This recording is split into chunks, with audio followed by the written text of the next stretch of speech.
ನಮಸ್ತೆ ವೀಕ್ಷಕರೇ, ಶುಭೋದಯ. ನೀವು ನೋಡ್ತಾ ಇದ್ದೀರಾ ನಕ್ಷತ್ರ ನಾಡಿ ವಿಶೇಷ ಜ್ಯೋತಿಷ್ಯ ಕಾರ್ಯಕ್ರಮಕ್ಕೆ ಸ್ವಾಗತ. ನಾನು ಪ್ರವೀಣಿ ದಾಸ್. ವೀಕ್ಷಕರೇ, ಇವತ್ತಿನ ಕಾರ್ಯಕ್ರಮದ ಮುಖಾಂತರವಾಗಿ ಇವತ್ತಿನ ದಿನ ವಿಶೇಷತೆಯಲ್ಲಿ ಬಹಳ ವಿಶೇಷವಾದಂಥ ವಿಚಾರದ ಕುರಿತಾಗಿ ಗುರುಜಿಯವರು ನಮಗೆ ತಿಳಿ ಹೇಳ್ತಾ ಇದ್ದಾರೆ. ಸೊ ಇವತ್ತಿನ ಒಂದು ಟಾಪಿಕ್ ಏನು ಅಂತ ಹೇಳಿದರೆ ಹಿತಶತ್ರುಗಳು. ಸೊ ಎಲ್ಲರಿಗೂ ಕೂಡ ಈ ಒಂದು ವರ್ಡ್ ಕೇಳಿದ್ರೆ ನಿಮ್ಮ ಕಿವಿಗಳು ನಿಮ್ರದೊಂದಂತೂ ಗ್ಯಾರಂಟಿ. ಯಾಕೆ ಅಂತ ಹೇಳಿದ್ರೆ, ಯಾವುದೇ ಒಂದು ಕೆಲಸವನ್ನು ಮಾಡಬೇಕು, ಯಾವುದೇ ಒಂದು ಸಾಧನೆಯನ್ನು ಮಾಡಬೇಕು, ನಮ್ಮ ಗುರಿಯನ್ನು ನಾವು ತಲುಪಬೇಕು ಅಂದರೆ ಅದರ ಹಿಂದೆ ಪರಿಶ್ರಮ ಬಹಳಷ್ಟು ಮುಖ್ಯವಾಗಿರುತ್ತೆ. ಕಷ್ಟವನ್ನು ನಾವೆಲ್ಲರೂ ಕೂಡ ಪಡ್ತಾ ಇರ್ತೀವಿ. ಆದರೆ ಹಿತಶತ್ರುಗಳೇ ನಮಗೆ ಮುಳ್ಳಾಗೋದು ಅಂತೂ ಗ್ಯಾರಂಟಿ. ಈ ಒಂದು ವಿಚಾರ ಅಥವಾ ಈ ಒಂದು ಎಕ್ಸ್ಪೀರಿಯನ್ಸ್ ಪ್ರತಿಯೊಬ್ಬರಲ್ಲೂ ಕೂಡ ಆಗಿರುತ್ತೆ. ಸೊ ಹಿತಶತ್ರುಗಳ ಕುರಿತಾಗಿ ಗುರುಜಿಯವರು ನಮಗೊಂದಷ್ಟು ತಿಳುವಳಿಕೆ ಮಾತುಗಳನ್ನು ಇವತ್ತಿನ ನೇರ ಪ್ರಸಾರ ಕಾರ್ಯಕ್ರಮದ ಮುಖಾಂತರವಾಗಿ ತಿಳಿ ಹೇಳ್ತಾರೆ. ಹಾಗೆ ಇದು ನೇರ ಪ್ರಸಾರ ಕಾರ್ಯಕ್ರಮ ಆಗಿರುವುದರಿಂದ ನೀವು ಕೂಡ ಕರೆಗಳನ್ನು ಮಾಡ್ಬೋದು. ನಿಮ್ಮ ಕರೆಗಳಿಗೂ ಕೂಡ ಆದ್ಯತೆಯನ್ನು ಗುರುಜಿಯವರು ನೀಡ್ತಾ ಇದ್ದಾರೆ. ಕರೆ ಮಾಡಿ ಹುಟ್ಟಿದ ದಿನಾಂಕ, ಹುಟ್ಟಿದ ಸಮಯ, ಹುಟ್ಟಿದ ಸ್ಥಳವನ್ನು ಕೊಡಿ. ಜೊತೆಲಿ ಹುಟ್ಟಿದ ದಿನಾಂಕ, ಸಮಯ ಗೊತ್ತಿಲ್ಲ ಅನ್ನೋಂಥವ್ರು ನೇರವಾಗಿ ಪ್ರಶ್ನಾಶಾಸ್ತ್ರಕ್ಕೆ ಹೋಗಲಿಕ್ಕೆ ಅವಕಾಶವಿದೆ. 1ರಿಂದ 249 ಒಳಗಡೆ ಒಂದು ಸಂಖ್ಯೆಯನ್ನು ಹೇಳಬೇಕಾಗತ್ತೆ. ನಿಮ್ಮ ಪ್ರಶ್ನೆಗಳು ಯಾವಾಗಲೂ ಸ್ಪಷ್ಟವಾಗಿರಲಿ, ಸ್ಫುಟವಾಗಿರಲಿ ಅಂತ ಹೇಳ್ತಾ ಈ ಎಲ್ಲ ಮಾಹಿತಿಯನ್ನು ನೀಡಲಿಕ್ಕೆ ಇವತ್ತು ನಮ್ಮೊಟ್ಟಿಗೆ ಇದ್ದಾರೆ ಪಂಡಿತ್ ದಿನೇಶ್ ಗುರುಜಿಯವರು. ಮೊದಲನೇದಾಗಿ ಗುರುಜಿಯವ್ರನ್ನ ಕಾರ್ಯಕ್ರಮಕ್ಕೆ ಬರಮಾಡ್ಕೊಳ್ಳೋಣ. ಗುರುಗಳೇ ನಮಸ್ತೆ, ಕಾರ್ಯಕ್ರಮಕ್ಕೆ ಸ್ವಾಗತ. ಓಂ ಶ್ರೀ ಗುರುಭ್ಯೋ ನಮಃ. ಹರಿ ಓಂ. ಓಂ ಕ್ರಾಂ ಕ್ರೀಂ ಕ್ರೌಂ ಸಹ ಭೌಮಾಯ ನಮಃ. ಓಂ ನಮೋ ಭಗವತೆ ವಾಸುದೇವಾಯ. ಓಂ ನಮೋ ನಾರಾಯಣಾಯ. ನಮಸ್ಕಾರ. ಇನ್ನು ವೀಕ್ಷಕರೇ, ನಾನು ಮೊದಲನೇ ನಿಮಗೆ ಹೇಳಿದ ಹಾಗೆ ಇವತ್ತಿನ ದಿನ ವಿಶೇಷತೆಯಲ್ಲಿ ಹಿತಶತ್ರುಗಳ ಕುರಿತಾಗಿ ಗುರುಜಿಯವರು ಒಂದಷ್ಟು ಮಾಹಿತಿಯನ್ನು ನಮಗೆ ನೀಡ್ತಾ ಇದ್ದಾರೆ. ಗುರುಗಳೇ, ಬಹಳಷ್ಟು ವಿಶೇಷವಾದಂಥ ಟಾಪಿಕ್ ಇವತ್ತು ಹಿತಶತ್ರುಗಳು. ಸೊ ದುಶ್ಮನ್ ಕಹಾ ಹೈ ಅಂದರೆ ಊರು ತುಂಬ ಹೈ ಅನ್ನೋ ಒಂದು ಲೆವೆಲ್ಲಿಗೆ ಬಂದಿದೆ ಇತ್ತೀಚಿನ ದಿನಗಳಲ್ಲಿ. ಸೊ ಇದ್ರ ಬಗ್ಗೆ ನಿಮ್ಮ ಮಾತುಗಳು ಏನು? ಬಗಲ್ ಮೇ ಹೇ ಅನ್ನೋದು ಫಸ್ಟ್ ಲೆವೆಲಲ್ಲಿ ಇತ್ತು. ಹೌದು. ಸೆಕೆಂಡ್ ಲೆವೆಲಲ್ಲಿ ಇವಾಗ ಊರು ತುಂಬ ಹೇ ಅಂತ. ಕಾಂಪಿಟೇಟಿವ್ ವರ್ಲ್ಡ್ ಫಸ್ಟು ನಾವು ತೊಗೊಳ್ತೀವಿ. ಕಾಂಪಿಟೇಟಿವ್ ವರ್ಲ್ಡ್ ಅಂತ ತೊಗೊಳ್ತೀವಿ. ಸ್ವಲ್ಪ ನಾನು ಟೆಕ್ನಿಕಲ್ ಆಗಿ ಮಾತಾಡ್ತೀನಿ, ಸ್ವಲ್ಪ ಅರ್ಥ ಆಗದೇ ಇರ್ಬೋದು. ಜ್ಯೋತಿಷ್ಯ ಗೊತ್ತಿರೋರಿಗೆ ಬೇಗ ಅರ್ಥ ಆಗುತ್ತೆ. ಹಿತ ಅಂತಕ್ಕಂಥ ವರ್ಡ್ ಇದೆಯಲ್ಲ ಜ್ಯೋತಿಷ್ಯ ಶಾಸ್ತ್ರದಲ್ಲಿ, ಹಿತ ಹಿತ ಅನ್ನೋದು ಅಂದರೆ ಒಂಥರ ಆಹಾ ನೆಮ್ಮದಿ. ಹೌದು. ಹಿತ ಸ್ನೇಹಿತರು, ಹಿತ ಶತ್ರುಗಳು ಎರಡು ಹಿತದಲ್ಲೇ ಸ್ಟಾರ್ಟ್ ಆಗುತ್ತೆ. ಇದರಲ್ಲಿ ಮೊಟ್ಟ ಮೊದಲದಾಗಿ 11ನೇ ಮನೆ ಹಿತ ಅಂತ ಕರಿತೀವಿ. ಹಿತ ಜ್ಯೋತಿಷ್ಯ ಶಾಸ್ತ್ರದಲ್ಲಿ ಭಾಳ ಅದ್ಭುತವಾಗಿ ಬರೆದಿಟ್ಟಿದ್ದಾರೆ. ದೇವತೆಗಳು ಕೂಡ ಶತ್ರುಗಳಿದ್ದರು, ಹಿತವಾಗೇ ಇದ್ದರು ಶತ್ರುಗಳು. ಅನೇಕ ವಿಚಾರಗಳಲ್ಲಿ ನಾವು ಮಹಾಭಾರತದಲ್ಲೂ ನೋಡ್ಬೋದು. ಶಕುನಿ ಇದ್ದರೂ ಕೂಡ ಅವನು ಒಂಥರ ಕೌರವರಿಗೆ ಹಿತಶತ್ರುನೇ, ಯಾಕಂದರೆ ಅವನ ಉದ್ದೇಶ ಬೇರೆ, ಫ್ರೆಂಡ್ ಆಗಿದ್ದರು. ರಾಮಾಯಣದಲ್ಲೂ ಕೂಡ ಅವರ ಮಲತಾಯಿ ಅಂತ ಯಾರೋ ಇದ್ರಲ್ಲ, ಅವರು ತಾಯಿ ಥರ ಇದ್ದರೂ ಕೂಡ ಅಲ್ಲಿ ಹಿತಶತ್ರುಗಳೇ ಆದರು. ಒಂದು ಶೂರ್ಪಣಖಿ ತಗೊಳ್ಳಿ, ಸ್ಟ್ರೈಟಾಗಿರ್ತಕ್ಕಂಥ ಶತ್ರುಗಳು ಬೇರೆ. ಅದು 7ನೇ ಮನೆ. 7ನೇ ಮನೆ ಸ್ಟ್ರೈಟ್ ಶತ್ರು. ವಾದ ವಿವಾದ ಮಾಡಿ ಬಗೆಹರಿಸ್ಕೊಂಡು ಮುಗಿಸ್ಬೋದು. ಹಿತಶತ್ರು ಬಂದು 6ನೇ ಮನೆ.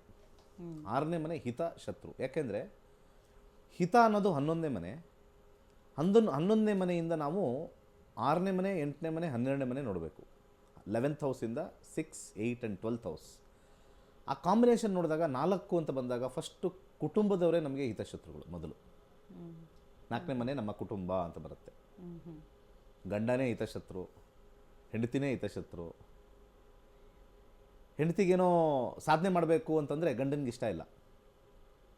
ಸಾಧನೆ ಮಾಡೋದು ಬೇಕಾಗಿಲ್ಲ, ನಿಮಗೆಲ್ಲ ಫೆಸಿಲಿಟಿ ಕೊಟ್ಟಿದ್ದೀನಿ ಯಾಕೆ, ಅಲ್ಲೇ ಹಿತಶತ್ರು 4ನೇ ಮನೆ.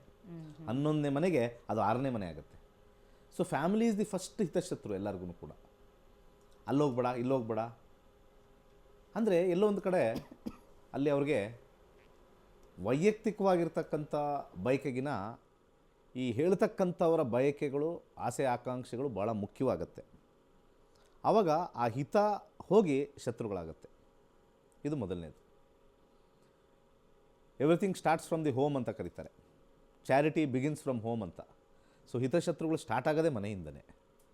ಅದಕ್ಕೆ ಇವತ್ತಿನ ದಿವಸ ಅಣ್ಣ ತಮ್ಮಂದರಿಗೆ ಆಗಲ್ಲ, ಅಕ್ಕ ತಂಗಿರಿಗಾಗಲ್ಲ, ಒಂದೇ ಮನೇಲಿ ಹುಟ್ಟಿರ್ತಾರೆ. ಸೊ ಫ್ಯಾಮಿಲಿಲೇ ನಡೆದಾಗ ಆಚೆ ಬಗ್ಗೆ ನಾವು ತಲೆ ಕೆಡಿಸ್ಕೋಬಾರ್ದು. ಆಚೆದು ಬರ್ತೀನಿ ಆಮೇಲೆ. ಸೊ 11ನೇ ಮನೆ ಹಿತ, ಆ ಹಿತದಲ್ಲಿ ಯಾರ್ಯಾರು ಶತ್ರುಗಳಾಗ್ತಾರೆ ಅಂತಂದರೆ 4ನೇ ಮನೆ, 6ನೇ ಮನೆ, 10ನೇ ಮನೆ, ಈ 3 ಪ್ಲೇಸು ಹಿತಶತ್ರುಗಳನ್ನ ಹುಟ್ಟಿಸ್ತಕ್ಕಂಥ ಜಾಗಗಳು. ಆ 7ನೇ ಮನೆಯೂ ಶತ್ರು, ಬಟ್ ಆದರೆ ಡೈರೆಕ್ಟ್ ಶತ್ರು. ಅದು ನಮ್ಗೆ ಗೊತ್ತು, ಇವರು ಇವ್ರಿಗೆ ಆಗಲ್ಲ ರೀ, ಪಕ್ಕದಲ್ಲಿರೋನೇ ಇರ್ತಾನೆ ಅವನು ಶತ್ರು, ಅವನಿಗೂ ಆಗಲ್ಲ, ಬಟ್ ಇವ್ನು ನಮ್ಮ ಕ್ಲೋಸ್ ಫ್ರೆಂಡು ಅಂತ ಅವನ ಹಿಂದ್ಗಡೆ ಬೆನ್ನಾಕಿ ಚೂರು ಹಾಕಿರ್ತಾನೆ. ಸೊ 4ನೇ ಮನೆ ತಂದೆ ಜೊತೆ ಮಗ ಜಗಳ ಆಡ್ತಕ್ಕಂಥದ್ದು, ಅಣ್ಣ ಜೊತೆ ತಮ್ಮ, ಅಕ್ಕ ಜೊತೆ ತಂಗಿ, ಅಥವಾ ಅಣ್ಣ ತಂಗಿ, ಅಣ್ಣ ಅಕ್ಕ, ಅಕ್ಕನಿಗೆ ಮತ್ತು ತಂಗಿಗೆ ಆಗದೇ ಇರ್ತಕ್ಕಂಥದ್ದು, ಜಲಸಿ ಪಡ್ತಕ್ಕಂಥದ್ದು 4ನೇ ಮನೆ. 4th ಹೌಸ್ ಯಾವಾಗಲೂ ಕೂಡ 11ನೇ ಮನೆಯಿಂದ 6ನೇ ಮನೆ ಆಗಿರೋದ್ರಿಂದ 4th ಹೌಸ್ ಯಾವಾಗಲೂ ಕೂಡ ಬಂದರೂ ಕೂಡ ಅದು ಫ್ಯಾಮಿಲಿ ಒಳ್ಳೇದು ಆಗೋದಿಲ್ಲ. ಅಲ್ಲಿ ಫ್ಯಾಮಿಲಿಯಿಂದ ಹಿತಶತ್ರುಗಳು ಅಂತ ಹೇಳ್ತೀವಿ, ಕುಟುಂಬದಲ್ಲೇ ಹಿತಶತ್ರುಗಳು ಅಂತ 4ನೇ ಮನೆ ಹೇಳ್ತೀವಿ ಫಸ್ಟು. ನೆಕ್ಸ್ಟ್ ಬರುತ್ತೆ ಮೋಸ್ಟ್ ಇಂಪಾರ್ಟೆಂಟ್ 6ನೇ ಮನೆ, ವೃತ್ತಿ ಸ್ಥಾನ ಅಂತ ಕರಿತೀವಿ. 11ನೇ ಮನೆಯಿಂದ 8ನೇ ಮನೆ, ಅದು 11ನೇ ಮನೆ ಹಿತ, ಅಲ್ಲಿಂದ 8ನೇ ಮನೆ 6. 6ನೇ ಮನೆ ಅಂದರೆ ವೃತ್ತಿ ಸ್ಥಾನ, ಕೆಲಸ. 6ನೇ ಮನೆ, ಆ 6ನೇ ಮನೆ ಅವರ ಜಾತಕದಲ್ಲಿ 6 ಇದ್ದಾಗ, ಅದ್ರ ಜೊತೆ 8, 12 ಇದ್ದಾಗ ಅವ್ರಿಗೆ ಕೆಲಸದಲ್ಲಿ ಕಿರಿಕಿರಿ. ಪಕ್ಕದಲ್ಲೇ ಕೂತಿರ್ತಾರೆ, ನಗ್ತಾ ಇರ್ತಾರೆ, ಬಾ ಟೀಗೆ ಹೋಗೋಣ, ಕಾಫಿಗೆ ಹೋಗೋಣ ಅಂತಾರೆ. ನೀನು ಹೋಗಿರೋ ಬರ್ತೀನಿ ಅನ್ನೋಷ್ಟಕ್ಕೆ ಅಲ್ಲೇನೋ ಬತ್ತಿ ಹಚ್ಬಿಟ್ಟು ಅಲ್ಲಿ ಬಂದಿರ್ತಾನೆ ನಿಮ್ಮ ಹತ್ರ ಟೀ ಕುಡಿಯೋಕ್ಕೆ. 2 ಸೆಕೆಂಡಲ್ಲಿ ಟೀ ಕುಡಿಯೋದ್ರಲ್ಲೇ ಬತ್ತಿ. ಹಿತಶತ್ರುಗಳಿಗೆ batti.com ವೆಬ್ಸೈಟ್ ಓಪನ್ ಮಾಡೋಣ. ಆ ವೆಬ್ಸೈಟಲ್ಲಿ batti.com. ಹಾಗೆ ಈ ಕೆಲಸದ ಜಾಗದಲ್ಲಿ 6ನೇ ಮನೆ, ವೃತ್ತಿ ಸ್ಥಾನ 6ನೇ ಮನೆ ಬರುತ್ತೆ. 6ನೇ ಮನೆಯಲ್ಲಿ ಎಲ್ಲರಿಗೂ ಕೂಡ competition. It is the house of competition, race. ಕುದುರೆಗಳೆಲ್ಲ ಒಂದೇ ಕಡೆ ನಿಂತಿರ್ತವೆ, ಒಂದೇ ನೆಲದ ಮೇಲೆ ನಿಂತಿರ್ತವೆ, ಒಂದೇ ಪ್ಲ್ಯಾಟ್ಫಾರ್ಮಲ್ಲಿ ನಿಂತಿರ್ತಾರೆ, ಒಂದೇ ಪ್ಲೇನಲ್ಲಿ ನಿಂತಿರ್ತಾರೆ. ರೇಸಿಗೆ ಬಿಟ್ಟಾಗ ಓಡ್ತಾ ಇರ್ಬೇಕಾದ್ರೆ ಆ ಕಡೆ ಹಿಂಗೆ ನೋಡ್ತಾರೆ, ಹಿಂಗೆ ನೋಡ್ತಾ ಇರ್ತಾರೆ, ಯಾವುದು ಜೋರು ಓಡ್ತಾ ಇದೆ ಅಂತ. ಎಲ್ಲ ಒಂದೇ ಪ್ಲೇನಲ್ಲಿ ಓಡ್ತಾ ಇರ್ತಾರೆ. ಆ ಕಡೆ ಇವನು ಒಂದು ಸ್ವಲ್ಪ ಸ್ಲೋ ಆಗಿದ ತಕ್ಷಣ ಇವನು ಖುಷಿ, ಅವ್ನು ಮುಂದೆ ಹೋಗಿದ ತಕ್ಷಣ ಇವನಿಗೊಂಥರ ದುಃಖ, ಏನಾರು ಅದು ಕಾಲು ಮುರಿದೋಗ್ಲಿಕ್ಕ ಇದು ಕುದುರೆದು, ಅಥವಾ ಮುಗಿಸ್ಬಿಡ್ಲಿ, ಬಹಳ ಖುಷಿ.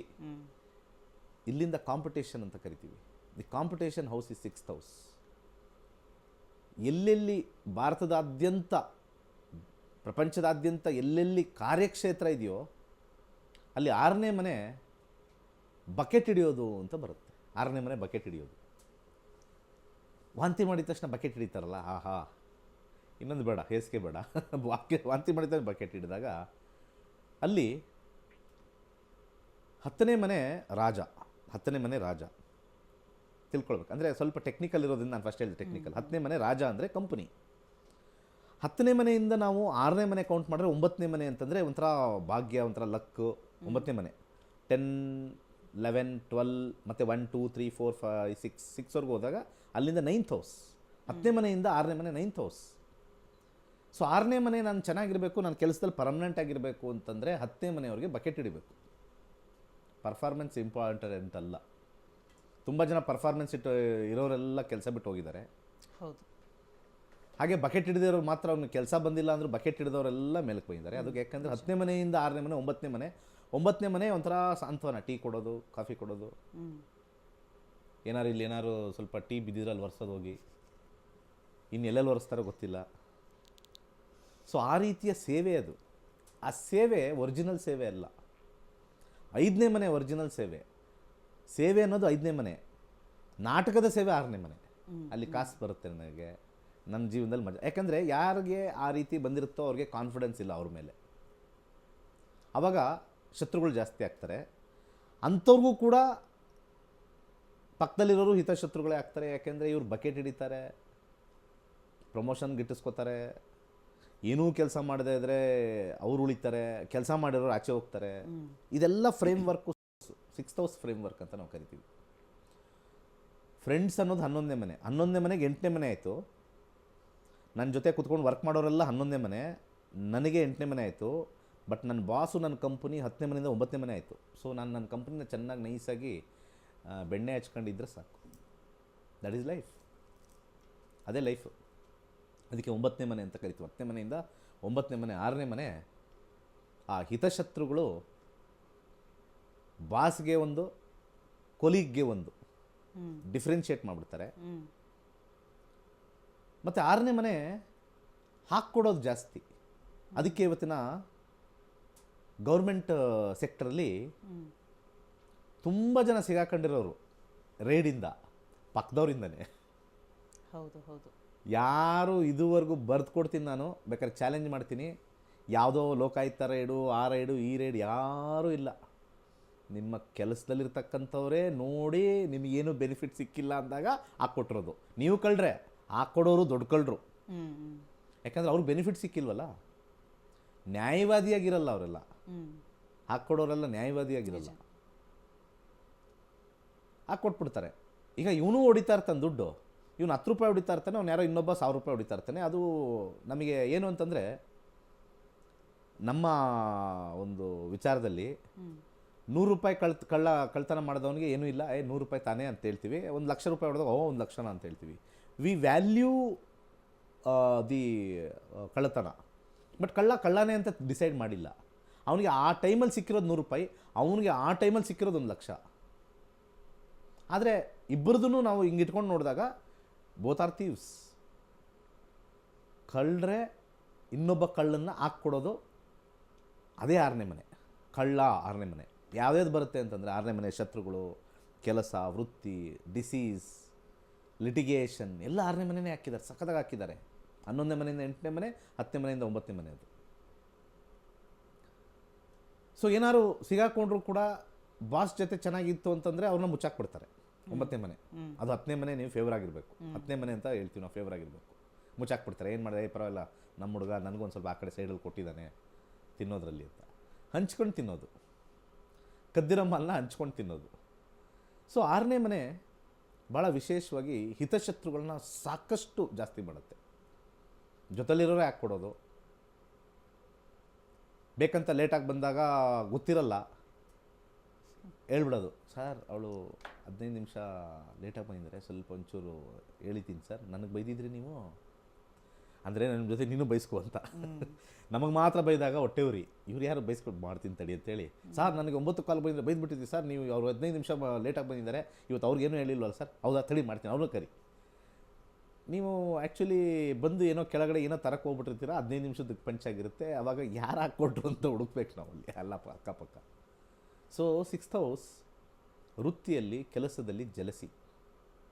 ಯಾರ್ಯಾರು ಕೆಲಸದಲ್ಲಿರ್ತಾರೆ, ಸಹಪಾಠಿಗಳು, ಅವರು ಇವರು ಎಲ್ಲರ ಜೊತೆನೂ ಅವ್ರಿಗೆ ಒಂಥರ ಕಾಂಪಿಟೇಷನ್, ಕೆಲಸ ಕಳ್ಕೊಳ್ಳೋವಂಥ ಕಾಂಪಿಟೇಷನ್ನು, ಕೆಲಸ ಏನಾದ್ರು ಹೋಗ್ಬಿಡುತ್ತೋ ಅನ್ನೋ ಭಯ. 6ನೇ ಮನೆ ಅವರು ಸ್ಟ್ರೆಂತ್ ಮೇಲೆ ಅವ್ರು ಇರಬೇಕು ಅಂತಂದರೆ ಯಾವಾಗಲೂ ಕೂಡ 7ನೇ ಮನೆ ಒಳ್ಳೆಯದಾಗುತ್ತೆ. 7th ಹೌಸ್ ಅವ್ರಿಗೆ ಸ್ಟ್ರಾಂಗ್ ಇರುತ್ತೆ. 7ನೇ ಮನೆ ಡೈರೆಕ್ಟ್ ಶತ್ರುಗಳು, ಡೈರೆಕ್ಟ್ ಶತ್ರು 7ನೇ ಮನೆ. ಅದು ನಮ್ಗೆ ಗೊತ್ತಾಗುತ್ತೆ, ಡೈರೆಕ್ಟ್ ಶತ್ರುಗಳು ಯಾರು ನಮಗೆ ಇದಾಗಿರ್ತಾರೆ ಡೈರೆಕ್ಟು. ಬಟ್ ಹಿತಶತ್ರುಗಳು 4ನೇ ಮನೆ ಫಸ್ಟು, 6ನೇ ಮನೆ ಸೆಕೆಂಡು. ಇನ್ನೊಂದು ಮನೆ ಇದೆ, ಇನ್ನೊಂದು ಭಾಳ ವಿಶೇಷವಾಗಿರ್ತಕ್ಕಂಥ ಮನೆ 10ನೇ ಮನೆ. 10 ಅಂದರೆ ಹೆಸರು, ಕೀರ್ತಿ, ಪ್ರತಿಷ್ಠೆ. ಅದು ಆಟೋಮೆಟಿಕ್ಕಾಗಿ ಉಟ್ಕೊಂಡ್ಬಿಡುತ್ತೆ. ಅದಕ್ಕೆ ಶತ್ರುಗಳು ಹೆಂಗೋ ಏನು ಬೇಡ, ಹೆಸರು ಮಾಡಿದ್ನಾ ಕೆಳಗಡೆ ಕಮೆಂಟ್ ಹಾಕೋ ಅವನ ಬಗ್ಗೆ. 10ನೇ ಮನೆ ಹೆಸರು ಅಂತ ತಗೊಂಡ ಹಾಕು, ಇವನಿಗೆ ಅವನದು ಏನು ರೂಪುರೇಷೆಗಳಿಂದ ಸ್ಟಾರ್ಟ್ ಆಗುತ್ತೆ. ಇವನಿಗೆ ಹೆಡ್ ಇಲ್ಲ, ಟೈಲಿಂದ ಸ್ಟಾರ್ಟ್ ಆಗುತ್ತೆ, ಇವನಿಗೆ ಕೂದಲಿಲ್ಲ ಅಂತ ಸ್ಟಾರ್ಟ್ ಆಗುತ್ತೆ. ಏನೇನು ಕಾಣಿಸುತ್ತೋ ಅದೆಲ್ಲ ಹಿಡಿದು ಹಾಕೋದು 10ನೇ ಮನೆ. ಯಾಕಂದರೆ 11ನೇ ಮನೆ ಹಿತ, ಅದರ ಹಿಂದಿನ ಮನೆ 10ನೇ ಮನೆ. 11ನೇ ಮನೆ ಹಿತ. ನೀವೇನಾದ್ರು ಫೇಮಸ್ ಆಗಿಬಿಟ್ರೆ, ಓಕೆ, ಫೇಮಸ್ ಆಗಿಬಿಟ್ರೆ ನಿಮಗೆ ಯಾವಾಗಲೂ ಒಂದು ಡೈಲಾಗ್ ಹೊಡಿದ್ರು ಮೇಡಮ್ಮು, ಊರು ತುಂಬ ಹೇ. 10ನೇ ಮನೆ ಹೆಸರು ಸ್ವಲ್ಪ ಬೆಳೆದ್ರಿ, ನೇಮ್ ಮಾಡಿದ್ರಿ, ಊರು ತುಂಬ ಹೇ 10ನೇ ಮನೆ. 4ನೇ ಮನೆ ಮನೇಲಿ ಹೇ, 6ನೇದು ಆಫೀಸಲ್ಲಿ ಹೇ, 10ನೇ ಮನೆ ಊರು ತುಂಬ ಹೇ. ಇದು 4, 6, 10 ತಿಳ್ಕೊಳ್ಳಿ.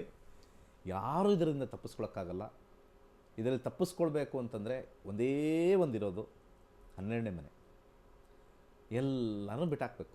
12ನೇ ಮನೆ ಅಂದರೆ ವ್ಯಯ, ಎಲ್ಲನೂ ಬಿಟ್ಟಾಕಬೇಕು. ಇಗ್ನೋರ್. ಹಿತಶತ್ರುಗೆ ಏನಾದರೂ ಒಂದು ಪರಿಹಾರ ಕೊಡಿ ಅಂತಂದರೆ, ನಿಮ್ಮ ಲಗ್ನದಿಂದ 12ನೇ ಮನೆ ವಿಶೇಷವಾಗಿ ಆ ವಸ್ತುನ ನೀವು ಎಲ್ಲಾದರೂ ಒಂದು ನೀರಲ್ಲಿ ಹಾಕ್ಬಿಡ್ಬೇಕು. ಅಥವಾ ಯಾವುದಾದ್ರು ಒಂದು ಮರದ ಕೆಳಗಡೆ ಹಾಕ್ಬಿಡ್ಬೇಕು. ಫಾರ್ ಎಕ್ಸಾಂಪಲ್ ಮೇಷ ಲಗ್ನದವರು ಹಳದಿ ಬಟ್ಟೆನ ಕೈಯಲ್ಲಿ ಇಟ್ಕೊಂಡು ನನಗೆಲ್ಲ ಶತ್ರುಗಳು ಹೋಗಲಿ, ನಾನು ಶತ್ರು ಆಗಲ್ಲ ಯಾರಿಗೂ, ನಾನು ಒಳ್ಳೆಯವನಾಗಿ ಇರ್ತೀನಿ ಅಂತ ಹೇಳ್ಕೊಂಡು ಹಾಕಬೇಕು. ಅದು ಹಂಗೆ ಬರಲ್ಲ, ಅದು ವರ್ಕ್ ಆಗಲ್ಲ. You should be right first, then you can perform that activity. ಆ ಯೆಲ್ಲೋ ಕಲರ್ ಬಟ್ಟೆ ಮಡಚಿಟ್ಕೊಂಡು ನನ್ನಲ್ಲಿರ್ತಕ್ಕಂಥ ಎಲ್ಲ ಹಿತಶತ್ರುಗಳು ಹೋಗಲಿ, ನಾನು ಇನ್ನೊಬ್ಬರ ಮೇಲೆ ನಾನು ಅಸೂಯೆ ಪಡಲ್ಲ, ನಾನು ಫಸ್ಟ್ ಕ್ಲಾಸಾಗಿರ್ತೀನಿ, ಇವತ್ತಿದ್ದು ನಾಳೆ ಹೋಗೋ ದೇಹ, ಈ ಮಂತ್ರವನ್ನು ಪಠನೆ ಮಾಡಿ ಸಾಕು. ಇವತ್ತಿದ್ದು ನಾಳೆ ಹೋಗೋ ದೇಹ, ಇವತ್ತು ಈ ಕುರ್ಚಿಲಿ ಕೂತಿರ್ತೀವಿ, ನಾಳೆ ಇನ್ನೊಂದು ಕುರ್ಚಿಗೆ ಹೋಗ್ತೀವಿ. ಕೊನೆಯಲ್ಲಿ ಒಂದು ಕುರ್ಚಿ ಕೊಟ್ಟಿದ್ದಾನೆ ಮಣ್ಣು ಕೆಳಗಡೆ ಮತ್ತು ಬೆಂಕಿಲಿ, ಅವೆರಡೇ ಲಾಸ್ಟ್ ಫೈನಲ್ ಕುರ್ಚಿ ಅದು ಎಲ್ಲರಿಗೂ. ಆ ಮಣ್ಣೊಳಗಡೆ ಕೊಟ್ಟಿರ್ತಾನೆ ಅಥವಾ ಆ ಬೆಂಕಿಲಿ ಕೊಟ್ಟಿರ್ತಾನೆ, ಯಾವುದೋ ಎರಡರಲ್ಲಿ ಒಂದು ಚಾಯ್ಸು ನಿಮ್ಗೆ ಆಯ್ಕೆ ಮಾಡ್ಕೊಳಕ್ಕಾಗಲ್ಲ, ಜನರ ಆಯ್ಕೆ ಮಾಡ್ಕೊಳ್ತೀವಿ, ನೀವು ಸುಡಬೇಕಾ ಮಣ್ಣು ಮಾಡಬೇಕಾ ಅಂತ. ಸೊ ಅವೆರಡರಲ್ಲಿ ಒಂದು ಚಾಯ್ಸ್ ಸಿಗುತ್ತೆ, ಅವೆರಡರಲ್ಲಿ ಒಂದು. ಒಟ್ಟಿನಲ್ಲಿ ಅಲ್ಲಿ ನೀವು ಫೈನಲಾಗಿ ಕೂತ್ಕೊಳ್ತೀರಾ. ಅದಿಟ್ಕೊಂಡು ಸಂಕಲ್ಪ ಮಾಡ್ಕೊಂಡು ಹಾಕಿ. ವೃಷಭ ಲಗ್ನದವ್ರಿಗೆ ಕೆಂಪು ವಸ್ತ್ರ, 12ನೇ ಮನೆ ಮಂಗಳ, ಕೆಂಪು ವಸ್ತ್ರವನ್ನು ಆ ಸಂಕಲ್ಪ ಮಾಡ್ಕೊಂಡು ಬಿಡಿ. ಕಾಲಕ್ರಮೇಣ ಕಮ್ಮಿ ಆಗ್ತಾ ಹೋಗುತ್ತದು. ಹಾಗೆ ಮಿಥುನ ಲಗ್ನದವ್ರಿಗೆ ಶ್ವೇತವರ್ಣ, ವೈಟ್ ಕಲರ್ ಆಗಿರ್ತಕ್ಕಂಥ ಬಟ್ಟೆನ ಆ ರೀತಿ ಮಾಡಿ ಮರದ ಕೆಳಗಡೆನೋ ಅಥವಾ ನೀರಿಗೆ ಬಿಟ್ಬಿಡಿ. ಹಾಗೆ ಕರ್ಕಾಟಕ ಲಗ್ನದವ್ರಿಗೆ ಹಸಿರು ಬಟ್ಟೆ, ಹಾಗೆ ಸಿಂಹ ಲಗ್ನದವ್ರಿಗೆ ಬಿಳಿ ಬಟ್ಟೆ, ಹಾಗೆ ಈ ಒಂದು ಕನ್ಯಾದವ್ರಿಗೆ ಆರೆಂಜ್ ಕಲರ್, ಕೇಸರಿ ಕಲರ್ ಬಟ್ಟೆ, ತುಲಾ ಲಗ್ನದವ್ರಿಗೆ ಮತ್ತೆ ಹಸಿರು ಕಲರ್ ಗ್ರೀನ್ ಕಲರ್ ಬಟ್ಟೆ, ವೃಶ್ಚಿಕ ಲಗ್ನದವ್ರಿಗೆ ವೈಟ್ ಕಲರ್ ಬಟ್ಟೆ, ಧನುರ್ ಲಗ್ನದವ್ರಿಗೆ ಕೆಂಪು ಕಲರ್ ಬಟ್ಟೆ, ಮಕರ ಲಗ್ನದವ್ರಿಗೆ ಮತ್ತೆ ಯೆಲ್ಲೋ ಕಲರ್ ಬಟ್ಟೆ, ಕುಂಭ ಲಗ್ನದವ್ರಿಗೆ ಕರಿ ಬಟ್ಟೆ, ಮೀನ ಲಗ್ನದವ್ರಿಗೆ ಡಾರ್ಕ್ ಬ್ಲೂ ಬಟ್ಟೆ. ಇವೆರಡರ ಸ್ವಲ್ಪ ಡಿಫ್ರೆನ್ಸ್ ಇದೆ. ಡಾರ್ಕ್ ಬ್ಲೂ ಬರುತ್ತೆ, ಕಡು ನೀಲಿ ಬಟ್ಟೆ. ಇಷ್ಟನ್ನು ಕೈಯಲ್ಲಿಟ್ಕೊಳ್ಳಿ. ಯಾವತ್ತಾರು ಇದಕ್ಕೇನು ಡೇಸ್ ಗೀಸ್ ಏನಿಲ್ಲ, ಯಾವತ್ತಾರು ಅದನ್ನು ಇಟ್ಕೊಳ್ಳಿ. ಇದು ತಂತ್ರ ವಿದ್ಯೆ ಕೊಟ್ಟಿರೋದು. ಇದು ಅವ್ರವ್ರ ಲಗ್ನಕ್ಕೆ ಯಾವ ಕಲರ್ನ ನಾವು ಬಿಟ್ಬಿಡ್ಬೇಕು. ಆದರೆ ಸಂಕಲ್ಪದಲ್ಲಿ ನಾನು ಯಾರನ್ನೂ ನಾನು ದ್ವೇಷಿಸಲ್ಲ, ಯಾರನ್ನೂ ನಾನು ತಲೆ ಕೆಡಿಸ್ಕೊಳ್ಳಲ್ಲ ಅಂತಂದರೆ ಸರಿ. ಟಿಟ್ ಫಾರ್ ಟ್ಯಾಟ್ ಆಗಿಬಿಡುತ್ತೆ. ಅದು ಟಿಟ್ ಫಾರ್ ಟ್ಯಾಟ್ ಅಂತ ಕರೀತಾರೆ. ನೀನು ಕೆಟ್ಟದ್ದು ಬಯಸಿದ್ಯಾ, ಅವನು ಕೆಟ್ಟದ್ದು ಅಂದ್ಕೊಂಡ, ಟಿಟ್ ಫಾರ್ ಟ್ಯಾಟ್ ಅದಾಗಲ್ಲ, ಹಂಗೆ ಬರಲ್ಲ. ಟಿಟ್ ಫಾರ್ ಟ್ಯಾಟ್ ಯೂನಿವರ್ಸ್ಗೆ ಬಿಟ್ಬಿಡ್ಬೇಕು. Universe, we have to leave for the universe. ಇಷ್ಟೂ ಲಗ್ನಕ್ಕೆ ಆ ಒಂದು ಬಟ್ಟೆನ ನಾವು ಹಿಡಿದು ದಾನವನ್ನು ಆಗಿ ಕೊಡೋದಕ್ಕಿಂತ ಹೆಚ್ಚಾಗಿ ಅಲ್ಲಿ ವಸ್ತ್ರವನ್ನಾಗಿ ಮರದ ಕೆಳಗಡೆ ಬಿಟ್ಬಿಡಬೇಕು. ಅದು ಏನೋ ಒಂದು ಡಿಸ್ಪೋಸ್ ಆಗಿ ಹೊಟ್ಟೋಗುತ್ತದೆ. ಇಟ್ಸ್ ಎ ವೆರಿ ಸಿಂಪಲ್ ಅನಿಸುತ್ತೆ. ಇದೆಲ್ಲ ವರ್ಕ್ ಆಗುತ್ತಾ ಅಂದರೆ 100% ಈಸೋಟೆರಿಕ್ ಸಬ್ಜೆಕ್ಟಲ್ಲಿ ವರ್ಕ್ ಆಗುತ್ತೆ, ತಂತ್ರವಿದ್ಯೆಯಲ್ಲಿ ವರ್ಕ್ ಆಗುತ್ತೆ. ಕೆಲವೊಂದು ಸತಿ ನಾವು ಯಾವುದೋ ತುಂಬ ಒಳ್ಳೆ ಡ್ರೆಸ್ ಹಾಕ್ತಾ ಇರ್ತೀವಿ, ಆ ಡ್ರೆಸ್ ಹಾಕ್ಕೊಂಡಾಗೆಲ್ಲ ನಿಮ್ಗೆ ಸಮಸ್ಯೆ. ನೀವು ಯೋಚನೆ ಮಾಡಿಬೇಕಾರೆ ತುಂಬ ಜನ ಮಹಿಳೆಯರಿಗೆ ಇದು ಜಾಸ್ತಿ, ಯಾಕೆಂದರೆ ಅವ್ರಿಗೆ ಡ್ರೆಸ್ ಸೆನ್ಸು ಸ್ವಲ್ಪ ಜಾಸ್ತಿ ಇರುತ್ತೆ. ಆ ಕಲರ್ ಹಾಕ್ದಾಗೆಲ್ಲ ಯಾಕೋ ಈ ಕಲರ್, ಈ ಬಟ್ಟೆ ಹಾಕೊಂಬಂದಾಗೆಲ್ಲ ಬೈಸ್ಕೊಂಡಿದ್ದೀನಿ, ಈ ಬಟ್ಟೆ ಹಾಕೊಂಬಂದಾಗೆಲ್ಲ ಇರುತ್ತೆ. ಬಟ್ ಅದು ತುಂಬ ಪ್ರಿಯವಾಗಿರ್ತಕ್ಕಂಥ ಬಟ್ಟೆ ಅವ್ರಿಗೆಲ್ಲ, ಅದೆಲ್ಲ ಅನುಭವ ಆಗಿರುತ್ತೆ ನಿಮಗೆಲ್ಲ. ಈ ಡ್ರೆಸ್ ಹಾಕೊಂಬಂದಾಗ ಯಾಕೋ ನಾನು ನೋಡಿದ್ದು 2 ಸತಿ ನೋಡಿದೆ, ಈ ಡ್ರೆಸ್ ಹಾಕೊಂಬಂದಾಗ ನನಗೆ ಏನೋ ಒಂಥರ ಬೇಜಾರಾಗಿದೆ ಅಂತ ಬರುತ್ತೆ. 3ನೇ ಸತಿ ಹಾಕೊಂಡು ಹೋಗ್ತಾರೆ, ಇನ್ಮೇಲೆ ಹಾಕೊಳ್ಳಲ್ಲ ಅಂತ ಬಿಡ್ತಾರೆ. ಯಾವಾಗ ಬಿಡ್ತಾರೆ ಅವಾಗ ಚೇಂಜ್ ಆಗುತ್ತೆ. ಅಂದರೆ the colour 11th house colour activate ಆಗಿದ್ದಾಗ ಹಿತಶತ್ರು ಆಗಿರ್ತಕ್ಕಂಥ 4ನೇ ಮನೆ ಮನೆಯಿಂದ ಶತ್ರುಗಳು, 6ನೇ ಮನೆಯಿಂದ ವೃತ್ತಿಯಿಂದ ಶತ್ರುಗಳು, ನಿಮ್ಮ 10ನೇ ಮನೆ ಹೆಸರಿಂದ ಶತ್ರುಗಳು. ಈ 3 ಮನೆ ಜೀವನದಲ್ಲಿ ಶತ್ರುಗಳನ್ನು ಹುಟ್ಟಾಕ್ತಕ್ಕಂಥದ್ದು. 4ನೇ ಮನೆ ಕುಟುಂಬದಲ್ಲೇ ಶತ್ರು, ಅಂದರೆ ಫ್ಯಾಮಿಲಿಲೇ ಅಣ್ಣ ಬೆಳೆದ ಅಂತ, ತಮ್ಮ ಬೆಳೆದ ಅಂತ, ಅಥವಾ ಅಕ್ಕ ಬೆಳೆದ, ತಂಗಿ ಬೆಳೆದ, ಅಥವಾ ಕೆಲವೊಂದು ಸಂದರ್ಭದಲ್ಲಿ ಮಗ ತುಂಬ ಚೆನ್ನಾಗಿ ಜೋರಾಗಿ ಬೆಳೆದ್ರೂ ಕೂಡ ಅಪ್ಪನಿಗೂ ಇದು ಬಂದ್ಬಿಡುತ್ತೆ, ನನ್ನ ಮಾತು ಕೇಳ್ತಾ ಇಲ್ಲ, ನಂದು ಹಂಗೆ ಹಿಂಗೆ ಈಗೋ ಸ್ಟಾರ್ಟ್ ಆಗುತ್ತೆ, ತಾಯಿಗೂ ಸ್ಟಾರ್ಟ್ ಆಗುತ್ತೆ. ಎಷ್ಟೋ ನಾನು ನೋಡಿದ್ದೀನಿ, ಕೋಟ್ಸ್ ಹಾಕ್ತೀವಿ ತಾಯಿ ತಂದೆ ಎಲ್ಲ ಅಂತ.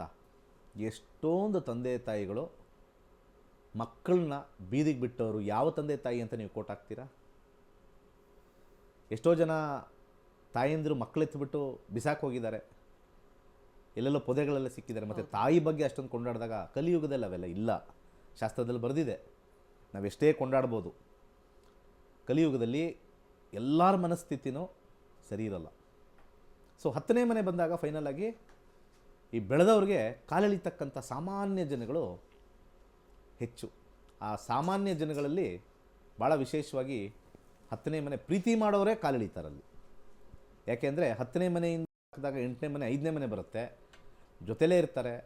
ಅದು ಗುರುಗಳಾಗಿರ್ಬೋದು, ಅಥವಾ ಹೇಳ್ಕೊಟ್ಟಿರ್ತಕ್ಕಂಥ ತಂದೆ ಆಗಿರ್ಬೋದು, ಅಥವಾ ಹೇಳ್ಕೊಟ್ಟಿರ್ತಕ್ಕಂಥ ಒಬ್ಬ ಬಾಸ್ ಆಗಿರ್ಬೋದು.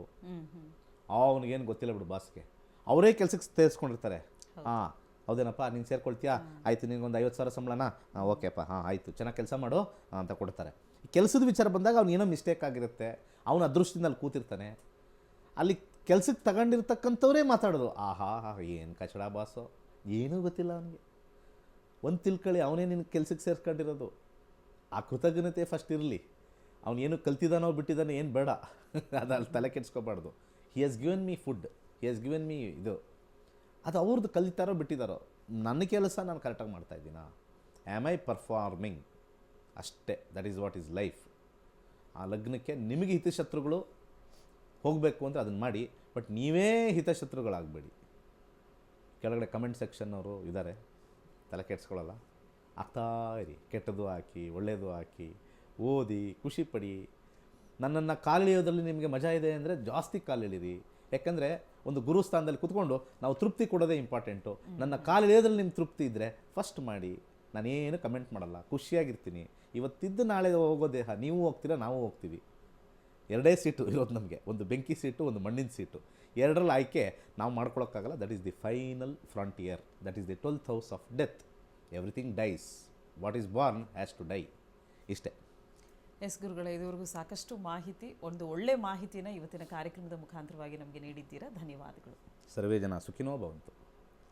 ವೀಕ್ಷಕರೇ, ಇವತ್ತಿನ ನಕ್ಷತ್ರ ನಾಡಿ ಕಾರ್ಯಕ್ರಮ ಎಲ್ಲರಿಗೂ ಇಷ್ಟವಾಗಿದೆ ಅಂತ ಭಾವಿಸ್ತಾ ಕಾರ್ಯಕ್ರಮವನ್ನು ಮುಕ್ತಾಯಗೊಳಿಸ್ತಾ ಇದ್ದೀವಿ. ಮತ್ತೆ ನಿಮ್ಮ ಭೇಟಿ ನಾಳೆ ಬೆಳಗ್ಗೆ 8:30ಕ್ಕೆ. ಧನ್ಯವಾದಗಳು.